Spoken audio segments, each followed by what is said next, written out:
Well, I basically had seen other YouTubers do their remakes with their models, so I thought, why not give it a try with my own ones?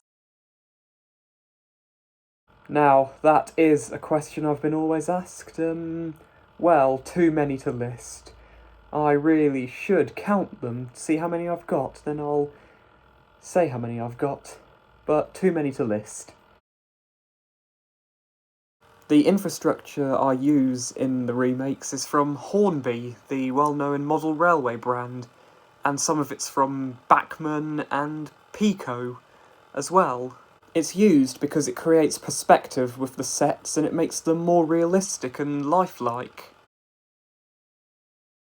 Back in the day, I used to get them from different kinds of toy retailers like Toys R Us, the Early Learning Centre, Hamleys, and Heritage Railway gift shops. But nowadays, I just buy them second-hand or on online retailers like Amazon and eBay, and from a shop called Just Williams. Well, unused footage sometimes that will. Well, that's a question that's commonly asked. What happens to unused footage?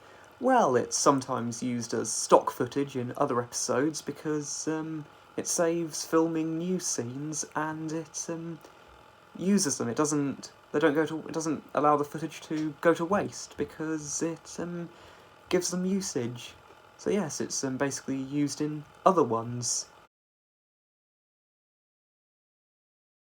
Oh gosh, well, I have a lot of favourite remakes that I liked working on, but my all-time favourite would definitely have to be Gordon and the Famous Visitor, and the other one has to be Cows, because I just loved filming the day scenes for a better view for Gordon, and the night scenes in Cows. I especially loved setting up the cows during the scene where they broke Edward's train away. Well, one of the remakes that was quite a challenge was the Duck and the Diesel episodes, Pop Goes the Diesel and Dirty Work, because I had to acquire more truck models, and it was a lot of work to do, and another challenging remake that's in the works is the World's Strongest Engine, because of the amount of trucks that are used. But I will acquire them, hopefully as soon as I acquire a fair amount of them, I'll be able to give it the green light.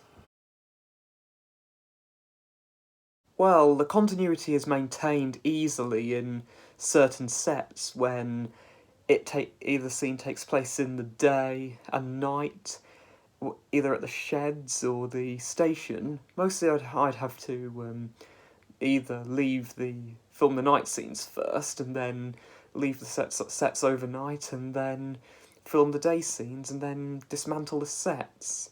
And if it's outside the main sets, it's mainly when it comes to doing a junction station or a big industrial setting or a harbour, then I have to keep the continuity and then film the scenes at night and either in the day. Like in Wrong Road, how I filmed the night scenes first, and then I kept the set for the night, and then I concluded with the day scenes just to maintain the continuity. So there, that's continuity in a nutshell. Well, the model trains that I buy to make customs, they would usually be either duplicate models or very messed up ones that have not been looked after properly. So basically, if I see them secondhand, I'd buy them and paint them into different characters. And they're painted using acrylic paint. It just takes several undercoats, and then once the old coat is covered, I can then paint the main coat on, and then add the details on using a detail brush, then print off the faces and numbers and lettering and stick them on.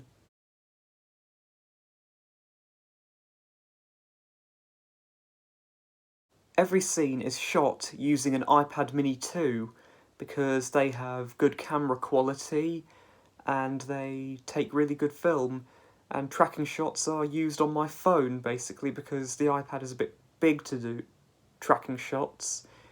So basically, an iPad and my phone because they have good camera quality, and the iPad can take really good close-up shots of railway train models, so that's how it works. I can answer that in one word. No. Just joking, I wouldn't really do that. I'm joking. I'm just joking around. No, I don't have any Hornby train models because they are expensive and they cost a lot to run and to maintain, and they waste a lot of electricity. So there.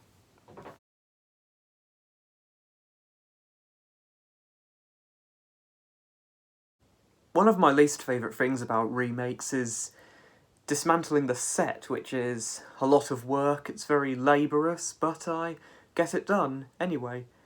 And another least favourite thing is sometimes walking around the set with the certain restrictions of placing the camera, and sometimes having to bend down constantly to move the models around. So, there. Mainly in tight sets, and a lot of sets which don't feel very spacious, in my opinion. Yes, I do plan to do more in the future. I plan to do more of them in a year's time, and the models will still be going strong. I won't give them away, I'll just keep them forever and ever.